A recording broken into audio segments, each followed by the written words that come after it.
কৃষ্ণ সমস্ত ভক্তবৃন্দের চরণে প্রণাম, গুরুদেব এবং সর্বোপরি ছিল প্রভাতে চরণে প্রণাম নিবেদন করে আজকে ভাগবতম 8 নম্বর শ্লোক পড়ব। আপনারা পড়তে পারেন আমার সঙ্গে সঙ্গে। বেথাতম সোম তৎসর্বম তত্তৎ অনুগ্রহাৎ বায়ু নির্গন্ধস্য শিষ্যস্য গুরু বভুমুপত্ত। আরেকবার, বেথতম সোম তৎসর্বং তত্তৎ অনুগ্রহাৎ বায়ু নির্গন্ধস্য শিষ্যস্য গুরু গুরু গুরুমুপত্ত। অনুবাদ: যেহেতু আপনি শ্রদ্ধাশীল এবং বিনীত, তাই আপনার গুরুদেবেরা বিশেষভাবে অনুগ্রহ করেছেন। কেননা স্নিগ্ধ স্বভাব সম্পূর্ণ অর্থাৎ প্রতিশীল শিষ্যের কাছে গুরুবর্গ অতি নিগূঢ় রহস্য ব্যক্ত করেন।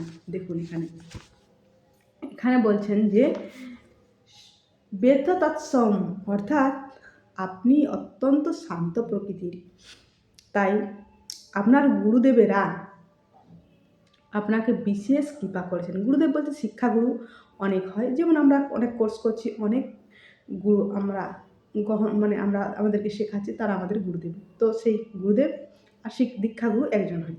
তো সেই এখানে হচ্ছে আপনার গুরুদেবেরা আপনি অনেক অনেক কৃপা দিয়েছে, বিশেষ কৃপা দিয়েছেন এবং আপনার কাছে জাগতিক ভৌতিক প্রচুর জ্ঞান আপনার মধ্যে আছে।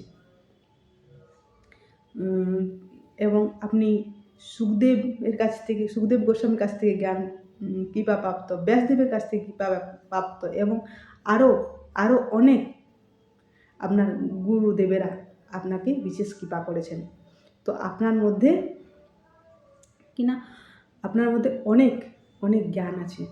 তো দয়া করে পাঠককে তিনি ঋষিরা বলছেন, তার গুণকীর্তন করছেন এবং গুণমহিমা করছেন এবং তিনি বলছেন, তিনি যে আমাদের যে ভাগবতম, ঋষিরা বলছে আমার পূর্ণ বিশ্বাস আছে যে আপনি সে আমাদেরকে ব্যাখ্যা করে শোনাবেন। কারণ ভাগবত পাঠের যে আমাদের যে তৃষ্ণা পিপাসা আমাদের ভাগবতম পাঠ শোনার, তো সেটা আপনি মেটাতে পারবেন।